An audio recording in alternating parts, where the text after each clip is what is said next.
बबीता की शादी को अभी 15 दिन ही हुए थे। उसके पति नरेश ने उसकी पीट पीट कर बुरी दुर्दशा कर दी थी।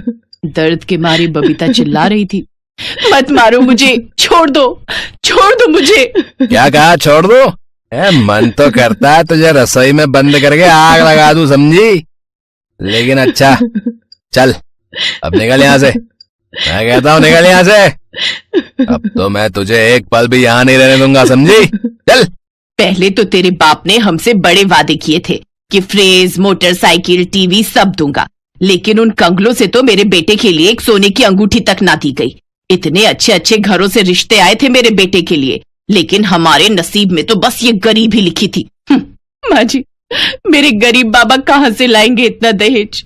एक उबले हुए अंडे के ठेले में भला क्या ही कमाई कर पाते हैं वो। फिर मेरी छोटी बहन भी है, उसकी भी तो शादी करनी है। तो मेरी माँ से जुबान लड़ाएगी है?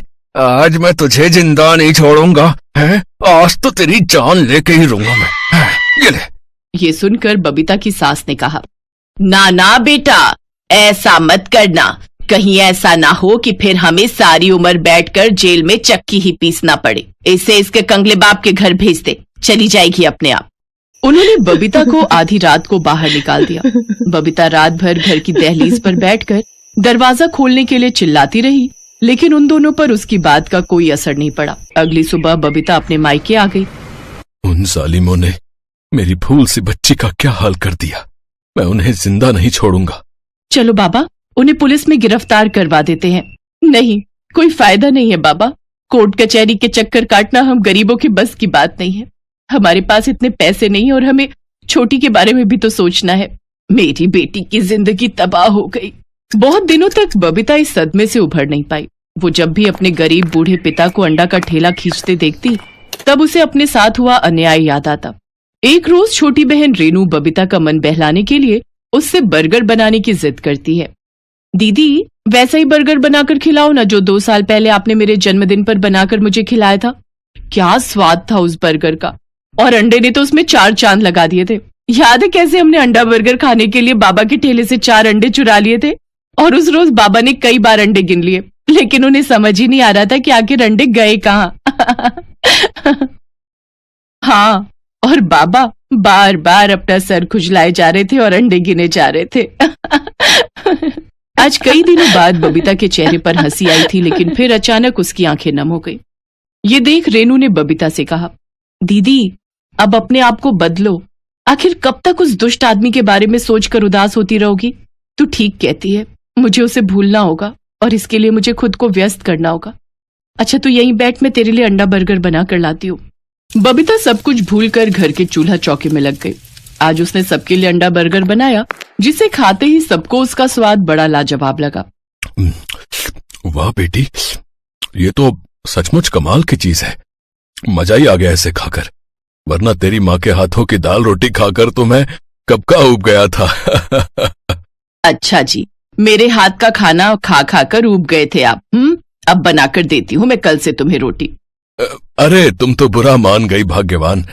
वो क्या कहते हैं, आई एम सॉरी। ठीक कहा ना बेटिया। ये सुनकर सभी खिलखिलाकर हंसने लगते हैं। वैसे दीदी, अगर आप ये अंडा बर्गर बनाकर बाहर बेचो ना, तो देख लेना आपके ठेले पर लोगों की भीड़ लग जाएगी। बात तो छोटी ठीक ही कह रही है। अगर मैं अंडा बर्गर बनाकर बेचूं तो इससे बाबा का भार भी थोड़ा कम हो जाएगा। अगले दिन बबीता के बाबा मनोधर की तबीयत कुछ ठीक नहीं थी, जिस कारण वो काम पर नहीं जा सके। बबीता ने माँ से कुछ पैसे लिए और उनसे बर्गर का सामान खरीद लाई। फिर अंडा बर्गर बनाकर ठेले पर रखकर बेचने चली गई। उसने सड़क किनारे ठेला खड़ा किया और बर्गर बनाकर बेचने लगी। अंडा बर्गर की खुशबू से और नई चीज देख लोगों का उत्साह बढ़ा और वो उसके ठेले पर खींचे चले आए। कितना का है ये बर्गर? सिर्फ बर्गर नहीं काका, अंडा बर्गर खाया है कभी, और वो भी सिर्फ 20 रुपए का। अंडा बर्गर? अरे वाह, सुनने में तो अच्छा लग रहा है। लगा दो हमारे लिए। ग्राहकों को उसके बनाए हुए अंडा बर्गर बहुत पसंद आए और कुछ ही घंटों में उसके सारे बर्गर बिक गए और उस दिन उसने पूरे 1000 रुपए की कमाई की। घर में आकर उसने अपने बाबा को वो पैसे दिए। बाबा, ये लो अंडा बर्गर की कमाई। अब से आपको काम पर जाने की जरूरत नहीं है। आपकी ये बेटी अब बेटा बनकर आपका घर चलाएगी। जीती रह मेरी बच्ची, इतने पैसे तो मैं हफ्ते भर में जमा कर पाता था। ऊपर वाला तुझे खूब तरक्की दे। अब बबीता हर रोज ऑमलेट बर्गर बनाकर बेचने लगी। दिन पर दिन उसकी कमाई और भी ज्यादा बढ़ती गई। एक रोज एक लड़का उसके ठेले पर आया। अरे बबीता, तुम्हारी शादी तो अच्छे घर में हुई थी ना, फिर आज ये सब? हाँ हुई थी, लेकिन उनको दहेज चाहिए था, इसलिए उन्होंने मुझे निकाल दिया। ओह, बड़ा दुख हुआ सुनकर। काश कि स्कूल के बाद ही मैं तुम्हारा हाथ मांग लेता, लेकिन जब तक मैं ये कर पाता तब तक तुम्हारी शादी हो चुकी थी। छोड़ो ये सब बातें। तुम यहाँ कैसे सुमित? अरे मैंने अपना एक रेस्टोरेंट खोला है, उसी के लिए मैं अंडा बर्गर वाली को ऑफर देने आया था। क्या तुम मेरे रेस्टोरेंट में अंडा बर्गर बनाने का काम करोगी, जिसके लिए तुम्हें अच्छी सैलरी और इंसेंटिव मिलेगा? मैं जरूर तुम्हारे साथ काम करूंगी। अगले दिन से ही बबीता ने उसके रेस्टोरेंट में काम करना शुरू कर दिया। अब उनके दिन फिर गए, उनकी गरीबी दूर हो गई। ऐसे ही बबीता को उस रेस्टोरेंट में काम करते हुए 1 साल बीत गया। एक रोज अखबार में आया कि नरेश ने अपनी माँ के साथ मिलकर अपनी दूसरी पत्नी की हत्या कर दी, जिसकी वजह से उन दोनों को उम्र कैद हो गई। वो खबर पढ़कर बबीता की आंखों में आंसू आ गए। सुमित ने उसे गले से लगा लिया। चुप हो जाओ बबीता, मैं हूं ना। मैं वादा करता हूं मैं आज के बाद कभी तुम्हारी आंखों में आंसू नहीं आने दूंगा। मैं आज ही तुम्हारे बाबा से शादी की बात करता हूं। कुछ दिनों बाद उन दोनों की शादी हो गई और अब दोनों खुशी खुशी अपने उस रेस्टोरेंट को चलाने लगे। अंजलि और प्रज्ञा 2 सगी बहनें थीं। वो दोनों अनाथ थीं। उनके माता पिता की कुछ समय पहले मौत हो गई थी। सर्दियों का समय था और उनके पास रहने का कोई ठिकाना नहीं था। ठंड बहुत ज्यादा थी, इसलिए वो दोनों एक बड़ी सी पाइप के अंदर बैठ जाती हैं। दीदी, मुझे बहुत ठंड लग रही है। हाँ, ठंड तो मुझे भी लग रही है। तू बैठ, मैं अभी आग जलाने का इंतजाम करती हूँ। अंजलि थोड़ी सी लकड़ियां इकट्ठी करती है, फिर आग जला देती है, जिससे उन्हें थोड़ी राहत महसूस होती है। कुछ देर बाद प्रज्ञा अपनी बहन से कहती है, दीदी मुझे भूख भी बहुत जोरों की लगी है। पिछले 3 दिन से हमने कुछ भी नहीं खाया है, अब तो पेट भी दुखने लगा है। ये बात सुनकर अंजलि को बहुत दुख होता है और वो प्रज्ञा से कहती है, मुझे माफ कर दे मेरी बहन। मैं एक बहुत ही लाचार बहन हूँ जो अपनी छोटी बहन को खाना तक नहीं खिला सकती। अंजलि उसे पानी पिलाकर सुला देती है। उसके सोने के बाद अंजलि खाने की तलाश में निकल जाती है। कुछ दूर चलने पर वो एक ठेले के पास पहुंचती है। अंकल, मुझे बहुत जोरों की भूख लगी है, कुछ खाने को दे दो। मेरी छोटी बहन भूख से तड़पते हुए सो गई है। आप मुझे 2 अंडे उधार दे दो, मैं आपको पैसे बाद में दे दूंगी। अबे जा, यहाँ क्या मैंने फोकट की दुकान खोल रखी है जो मुफ्त में खिलाता फिरूं? हैं? अरे तेरे जैसे लोग यहाँ बहुत आते हैं। मेरे ठेले पर सिर्फ उसे ही खाने को मिलता है जो पैसे देता है। भिखारियों के लिए यहाँ कोई जगह नहीं है। अंजलि उदास मन से वापस उस पाइप में आकर बैठ जाती है और अपनी भूखी सोई हुई बहन की तरफ देखती है। फिर वो भी उसके साथ वहीं पर सो जाती है। सोते हुए अंजलि को एक सपना आता है, जैसे उसका सर उसकी माँ की गोद में है। उठो बेटी, देखो तुम्हारी माँ आई है। माँ, तुम आ गई। अच्छा हुआ तुम आ गई। आपको पता है आपके जाने के बाद ताया ताई जी ने हमारे साथ कितना बुरा किया। उन दोनों ने धोखे से हमारा घर छीन लिया और हम दोनों को दर दर की ठोकरें खाने के लिए छोड़ दिया। हम भूखे प्यासे यहाँ वहाँ भटक रहे हैं। बेटी, इस दुनिया में कोई किसी की मदद नहीं करता, सबको अपनी मदद खुद ही करनी पड़ती है। अब तुम्हें भी अपनी और अपनी बहन की जिंदगी संवारने के लिए मेहनत करनी पड़ेगी। मैं तुम्हें एक जरूरी बात बताने आई हूँ। जिस घर में हम रहते थे उसके पीछे एक पीपल का पेड़ है। तुम उस पेड़ के पास जाना, वहां एक बड़ा पत्थर है। तुम उसे हटाना और उसके नीचे की जमीन को खोदना। वहां हमने एक छोटा संदूक रखा है जिसमें हमने कुछ पैसे तुम दोनों के भविष्य के लिए रखे थे। तुम उन पैसों को ले लेना और उससे कोई काम शुरू करना। ठीक है माँ, आप जैसा कह रही हो मैं वैसा ही करूंगी। माँ, जब से आप और बाबा गए हो तब से हम दोनों को आपकी बहुत याद आती है। आप जब अपने हाथ से हमें अंडा डोसा बनाकर खिलाती थी, वो पल हमारे लिए सबसे अच्छा पल होता था। आप दोनों फिर से हमारे पास लौट आओ ना माँ। फिर अचानक से सुबह हो जाती है और अंजलि की आंख खुलती है। वो देखती है तो उसकी माँ वहां नहीं होती। माँ, माँ! तभी प्रज्ञा भी जाग जाती है। अंजलि उसे अपने सपने की सारी बात बताती है। फिर वो दोनों अपने घर की तरफ जाती हैं और उसके पीछे लगे पीपल के पेड़ के पास जो बड़ा सा पत्थर था उसे हटाती हैं और उस जमीन पर खोदना शुरू कर देती हैं। खोदने के कुछ देर बाद उसे एक छोटा सा संदूक मिलता है जिसमें कुछ पैसे रखे होते हैं। ये देखो प्रज्ञा, माँ ने जो सपने में कहा था वो सच में कहा था। ये पैसे माँ और बाबा ने हम दोनों के लिए जोड़कर रखे हुए थे। ये हमारे बहुत काम आएंगे। आओ, अब हम इन पैसों से खुद का कोई काम शुरू करेंगे।